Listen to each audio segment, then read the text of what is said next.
తెలుగు కథల సమాహారానికి మీ అందరికీ స్వాగతం. ఇప్పుడు మనం వినబోయే కథ రావూరి భరద్వాజ గారు రచించినటువంటి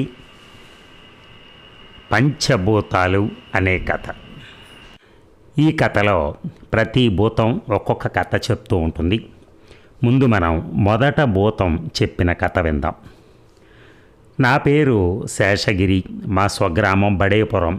నాకట్టే ఆస్తిపాస్తులేం లేవు, చదువు కూడా అంతంత మాత్రంగానే వచ్చు. అసలు మా వంశంలో చదువు అనేది ఆనవాయితీ లేదు. మా తాతకు చదువు రాదు, మా నాన్నకు రాదు. సరే, నన్నైనా ఓ ప్రయోజకుని చేయాలన్న ఉద్దేశంతో మా మేనమామ గారు శతపోరు పెట్టాట. ఆ సమస్యను భరించలేక మా నాన్న నన్ను కోటయ్య పంతులు గారి వీధి బడిలోకి పంపించాట. కోటయ్య పంతులు గారు పిల్లలకి చదువు చెప్పే పద్ధతుల్లో భయంకరమైనటువంటి విధానాలు చాలా ఉన్నాయి. ఆలస్యంగా వచ్చిన వారిని, పాఠం ఒప్పచెప్పలేని వారిని కోదండం తీయించి అరికాళ్ల మీద ఈత బెత్తాలతో బాదటం, పెద్ద గుంజిళ్ళు తీయించటం, ఒంటి కాలి మీద గోడ కుర్చీ వేయించడం వంటి నాజూకులు చాలా ఉండేవి. అవన్నీ చూశాక దిక్కుమాలిన చదువు లేకపోయినా మా బాగే అనిపించింది మాకు. ఇన్నేళ్ళు వచ్చాక, ఇంత జీవితం చూశాక కూడా నాకు చదువు పట్ల సదభిప్రాయం లేనే లేదు. చదువు మనిషికి వివేకాన్ని ఇస్తుంది అనటాన్ని కూడా నేను నమ్మలేకుండా ఉన్నాను. ఎందుకన్నా అంటే, రాత్రింబవళ్ళు బళ్ళ కొద్ది పుస్తకాలు చదివి పెద్ద పెద్ద డిగ్రీలు తెచ్చుకున్న వాళ్ళు ఆనా డబ్బులు సంపాదించలేక, పెళ్ళాం పిల్లల్ని పోషించలేక దేశాల మీద పడిపోవటం, ఆత్మహత్యలు చేసుకోవటం నాకు తెలుసు. అలా చదువుకున్నవారు చాలామంది నా ముందు పశ్చాత్తాపడిన దాఖలాలు కూడా ఉన్నాయి. అంతదాకా వెళ్ళనవసరం లేదు. మా పరంధామయ్య బావకి ఏ పాటి చదువచ్చు కనుక ఆయన లక్షల మీద వ్యాపారం చేస్తున్నాడు. మా జిల్లాలో ఆయన కాదంటే తప్ప మరొకరికి గవర్నమెంట్ కాంట్రాక్టులు వెళ్ళవు. ఆయన చేతి కింద 10 మంది వివేకులు, పెద్ద చదువులు చదివిన వారే పనిచేస్తున్నారు. డబ్బున్న వాడికి చదువేమీ అవసరం లేదని ఇప్పటికీ నా నమ్మకం. 25 రూపాయలు పడేస్తే BA చదివిన వాడొచ్చి నువ్వు చేయమన్న 60 చాకరీ అంతా చేస్తున్నప్పుడు కష్టపడి బోలెడంత డబ్బు పోసి చదువుకోవటంలో నాకు అర్థం కనిపించదు. ముందెప్పుడో రోజులు మారతాయని నువ్వు అంటావు. మారితే మారొచ్చగాక, అప్పుడైనా డబ్బుకు విలువ లేకుండా పోతుందని నువ్వు అనగలవా? చెప్పొచ్చింది ఏమిటంటే, నాకు చదువు రాకపోవటానికి కారణం మాకు బాగా డబ్బు ఉండటమే. ఆ రోజుల్లో మా నాన్న నీలి మందు వ్యాపారం చేస్తూ ఉండేవాడు. 2 చేతులు ఆర్జించి పోస్తూ ఉండేవాడు. ఇప్పట్లాగా ఆ రోజుల్లో కాగితాలు ఉండేవి కావు, ఉన్నా బహు తక్కువ. రాణి మార్కు రూపాయలు, బోడి రూపాయలు ఉండేవి. నీలిమందు గుంటూరులో అమ్మి 2 ఎడ్ల సవారీ బండి మీద ముల్లె తీసుకొని మా నాన్న ఇంటికి వచ్చేవాడు. ఆ రోజుల్లో మేము డబ్బు దాచే కుంభకోణం చెంబు ఇప్పటికీ మా ఇంట్లో ఉంది. ఇప్పుడు దాంట్లో తిరగమూత గింజలు దాస్తూ ఉంది మా ఆవిడ. మా అక్కయ్య పెళ్లినాటికే మా వ్యాపారం దిగజారుల్లో పడింది. జర్మనీ వాడు మాయ నీలిమందుని దేశంలోకి దింపాడు. మా సరుక్కి గిరాకీ పడిపోయింది. ఆ సంవత్సరం మా అమ్మ మూర్ఖపట్టుబట్టి రమణక్కయ్య పెళ్లి చేయబట్టి కానీ, మా నాన్న మాటల ప్రకారం మరొక ఏడాది ఆగినట్టయితే ఆమె పెళ్లి కూడా జరిగి ఉండేది కాదు.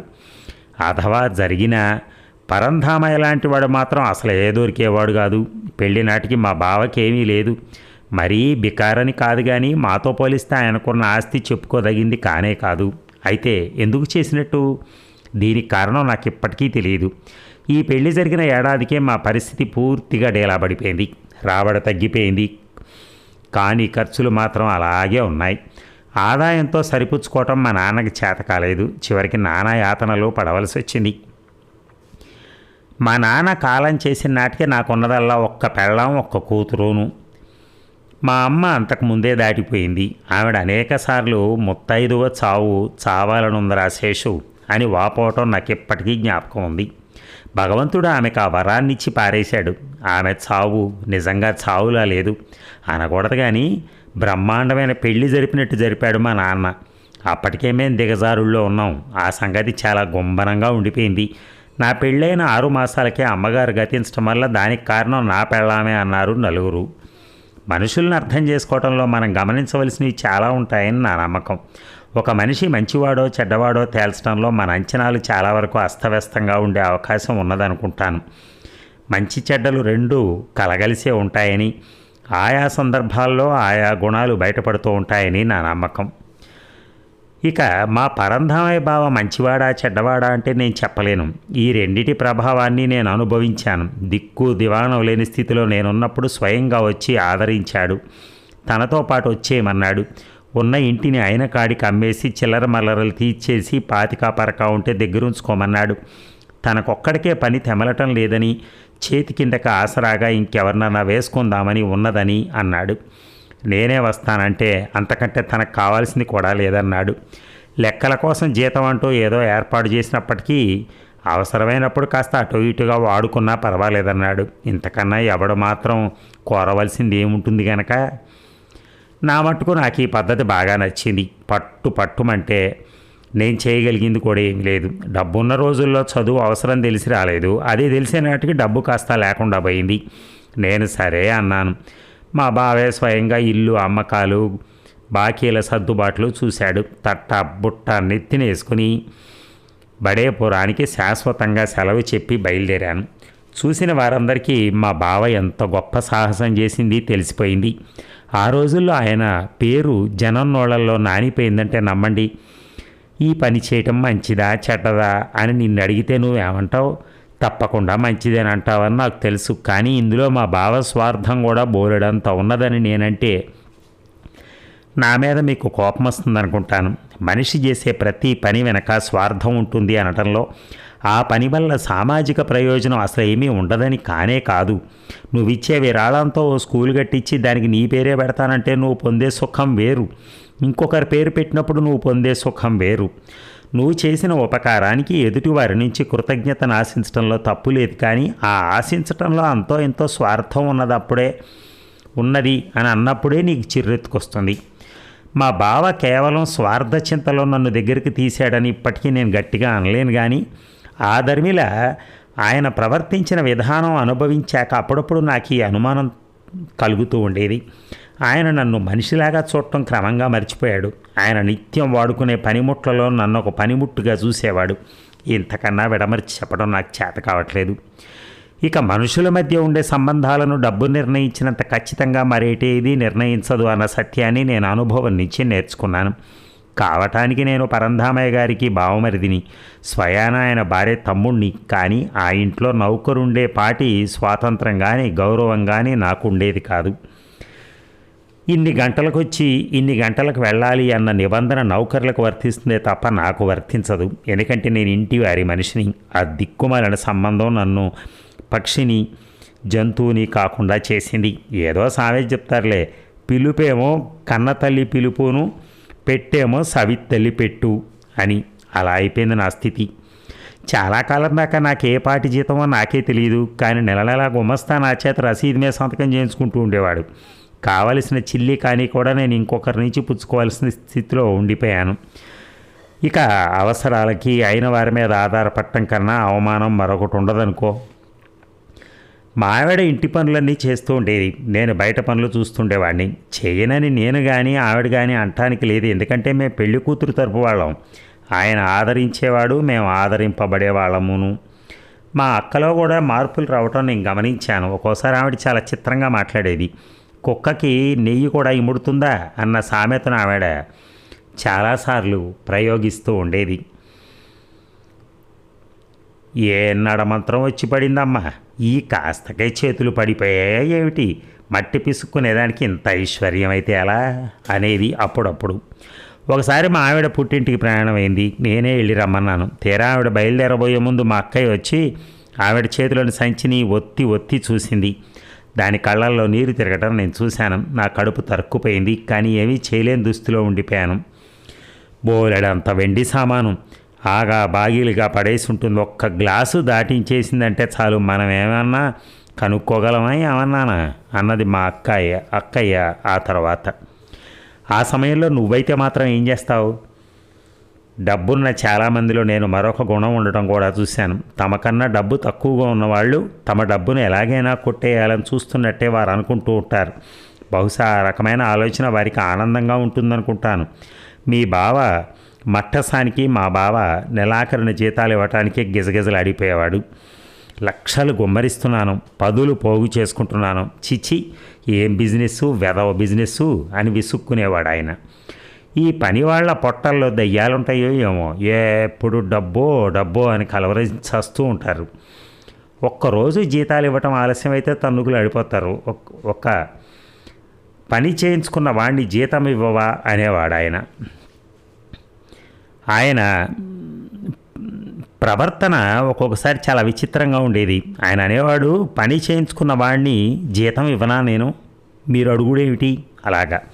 సాయంత్రం 6 గంటలకి జీతాలు ఇవ్వాల్సి ఉంటుందనుకోండి, ఉన్న డబ్బంతా 10ంటికి బ్యాంకులో జమ కట్టించి 2:30కి చెక్కు రాసి మళ్ళీ తెప్పించేవాడు. ఒక్కోసారి ఇవాళ కొంతమంది తీసుకోండి, రేపు కొంతమంది తీసుకోండి అనేవాడు. ఇంకొన్నిసార్లు వాయిదా పద్ధతుల మీద జీతం ముట్ట చెప్తూ ఉండేవాడు.